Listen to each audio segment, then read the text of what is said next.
හයි ගස් Dinesh record YouTube channel එකේ මම දිනේශ් මදුශංක ඔයාලා එකතු වෙලා ඉන්න මගේ තවත් අලුත් වීඩියෝ එකක් එක්ක channel එක subscribe කරලා නැත්නම් channel එක subscribe කරන්න කියලා මතක් කරනවා.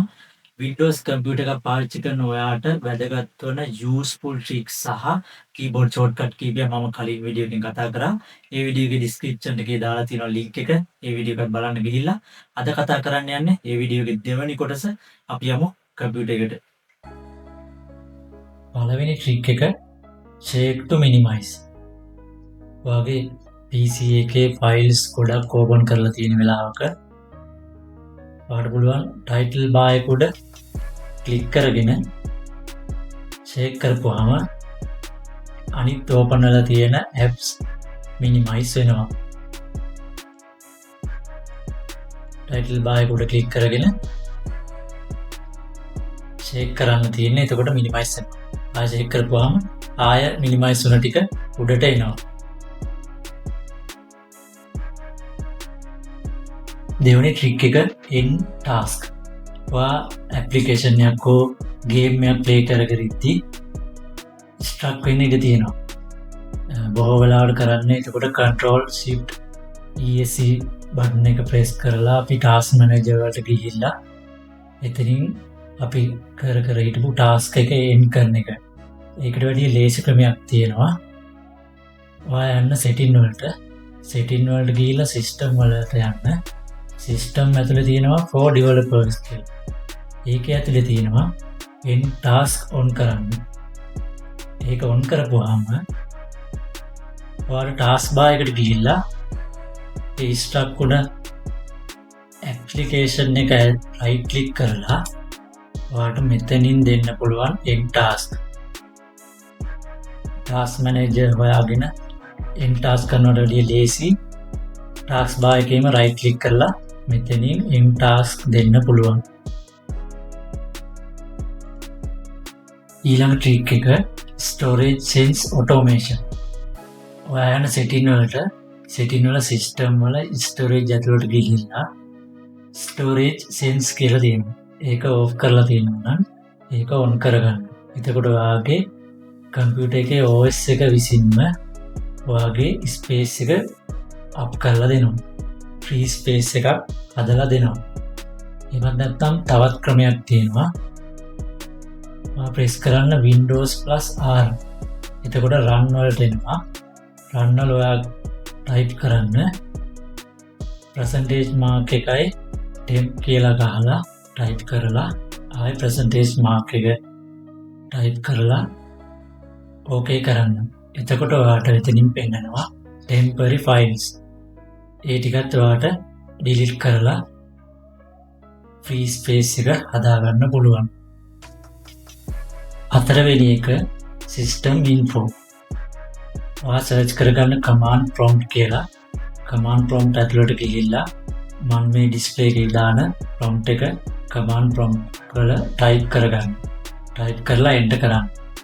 එතකොට ඔයාට ගොඩක් විස්තර එක්ක system info එක මෙතනින් බලා ගන්න පුළුවන්. ඊළඟ trick එක virtual desktop. ඔයාට පුළුවන් Windows plus Control plus D press කරපුවාම virtual desktop එකක් open වෙනවා. ඔයාට 2 3 4ක් වුණත් open කරගන්න පුළුවන්. මේකේ තියෙන වාසිය තමයි ඔයාට පුළුවන් එක desktop එකක work කරන්න. ඒ කියන්නේ Excel, Outlook වගේ වැඩ ටික කරගන්න. ඊළඟ එකේ පුළුවන් study, browsing, notes වගේ දේවල් ඒ desktop එකේ තියාගන්න පුළුවන්. ඊළඟ desktop එකේ වුණා entertainment පුළුවන්. YouTube, social media වගේ open කරගෙන අපිට වැඩ කරන්න හැකියාව තියෙනවා. ඔයාට shortcut වලින් යන්නේ නැතුව ඔයාට පුළුවන් task bar එක උඩ right click කරලා task bar setting වලට යන්න. task bar setting වල තියෙනවා task view කියලා. ඒක on කරගන්න. එතකොට ඔයාට task bar එකේ මෙතන අපි on කරගත්ත virtual desktop ටික පෙන්වනවා. එකින් එකට එතනින් ලේසියෙන්ම මාරු වෙන්න පුළුවන්. තව new desktop එකක් වුණත් open කරගන්න පුළුවන් මෙතනින්. අවසාන වශයෙන් අපි touchpad එකේ tricks ටිකක් බලමු. ඔයා යන්න setting වලට setting වල තියෙනවා Bluetooth and device. එතන යන්න touch pad වලට. touch pad වල අපි බලමු. මෙතන තියෙනවා අපිට tabs වල sensitivity එක හදාගන්න. ඒක medium, high, low අපිට හදාගන්න පුළුවන්. ඊට පස්සේ zoom කරන්න අපිට මෙතනින් හදාගන්න පුළුවන්. ඊට පස්සේ විශේෂම දේ තමයි මෙතන තියෙනවා 3 fingers gestures. දැන් මම 3 finger වල swipes කරපුවාම apps වලට මාරු වෙන්න හදලා තියෙන්නේ. 3 finger tap කරපුවාම search වලට යන්න දාලා තියෙනවා. ඔයාට ඒක change කරගන්න පුළුවන් එතනින්. ඊට පස්සේ 4 fingers වලින් පුළුවන්. 4 fingers වලට මම දාලා තියෙන්නේ swipe කරපුවාම volume up down වෙන්න. tap කරපුවාම notification panel එක open වෙන්න හදලා තියෙනවා. ඒක ඔයාට change කරගෙන ඔයාට අවශ්‍ය විදියට හදාගන්න පුළුවන්. හරි guys, අපි බැලුවේ Windows tricks කීපයක්. අපි බලමු Windows keyboard shortcut කීපය. පළවෙනි shortcut එක system properties. ඔයාට පුළුවන් Windows plus pause button එක press කරපුවාම properties වලට ලේසියෙන්ම යන්න පුළුවන්. එතනින් ඔයාගේ PC එකේ system properties බලා ගන්න පුළුවන්.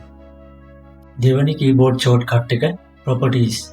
ඔයාට පුළුවන් ඕනම folder එකක හෝ file එකක select කරගන්න. select කරගෙන alt plus enter කරන්න. එතකොට කෙලින්ම properties වලට යනවා. තුන්වෙනි shortcut එක last close tab. ඔයා Microsoft Edge හරි Google Chrome හරි browse කරන වෙලාවක අතපසුවීමකින් කලින් open කරලා තිබ්බ tab එකක් close වෙන්න ඉඩ තියෙනවා.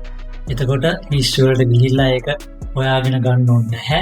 ඔයාට පුළුවන් control plus shift plus T press කරපුවාම close වෙන tab එක ආයෙමත් open වෙනවා.